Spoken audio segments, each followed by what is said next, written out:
Hi, Brad. It's Alistair from Zavvi in the UK. A pleasure to be chatting with you, and congratulations on the series. Thank you so much. Really appreciate it. Uh, so, as the head of Marvel TV, I need to ask the question that everybody's been asking, which is, as we've seen Daredevil and Kingpin, in series such as Hawkeye, She-Hulk, Echo, within the MCU so far, is watching any of those series essential, or is this truly a standalone project? I think it's like picking up a comic book at the local comic shop. You could read it from that issue onward, and you don't have to read the 60 years of Daredevil comic books that came before it to understand that storyline.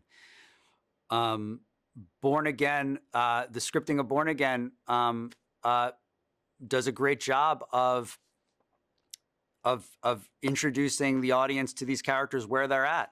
A lot of time has passed since the original show, a show that I love, and really we're trying to create a worthy successor to that show that that can satisfy fans of that original series, but also be something new that new audiences can enjoy.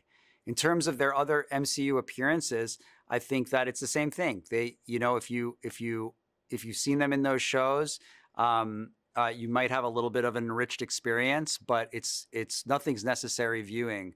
Every story should stand on its own 2 feet. And of course, the title of the series is Born Again, which will make comic fans think of the Frank Miller comic, which this isn't an adaptation of, at least not directly. So, what I want to know is, the significance of that title. Were you just aiming to capture the sort of the darker, grittier tone of that comic book series, even if this isn't an adaptation of it? So, it's Frank Miller's Daredevil Born Again is a pinnacle comic book story, and and Frank has visited the set, and I think that there are more similarities than it may seem. What's amazing about the Born Again comic is how Frank Miller kind of reduced Matt down to his bare essence, stripped away absolutely everything so that we could see what was left of Matt Murdock and Daredevil.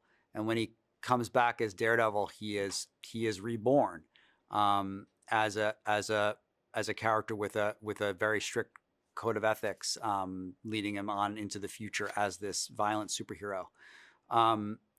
We do a similar thing in this show. We might do it through different means, but this is a show about reducing Matt down to his bare essence, and seeing what happens when all of his morality is tested. So it's season 3 of Daredevil, the original series. That also played in the Born Again sandbox in a really incredible way. So instead of reprising those beats, we told a different story about breaking Matt down and then watching him be reborn. So during production, there was, of course, this big creative overhaul behind the scenes. I just want to ask about the thing that's really fascinated me the most, and I want to know if there's any truth to this report. Was it initially going to be a straightforward legal drama, this series, or was that just the biggest fabrication possible? I think that first I'll say that there is amazing legal courtroom drama in the show. Matt Murdock is a lawyer, and that's a big part of who he is in the comics, who he was in the original series, and it's a big part of Daredevil Born Again. So I think that rumor may have just come out of a little bit of truth, which is that, yeah, he's a lawyer, and there are cases that take him into the courtroom. There are other cases that take him into dark alleys to bust heads. It depends on the circumstance. Yeah. I think what we realized during the strike was that, as a fan, I was feeling like we could push the intensity, we could push the drama, we could push the action much farther than was originally intended. And so Dario came aboard. He wrote the original Punisher series, and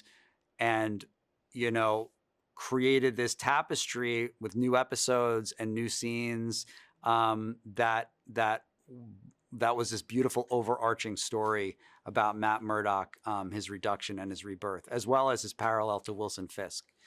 So, of course, before the Netflix one ended, there were plans for a 4th season of Daredevil. I mean, with a 2nd season of Born Again just weeks away from shooting, before we're even seeing this 1st season. I mean, is this series going to go back to what the original plans for future Daredevil episodes would be? Or are we now just fully striking our own path with Matt's story? Well, time has passed for these characters. Time has passed in the real world. There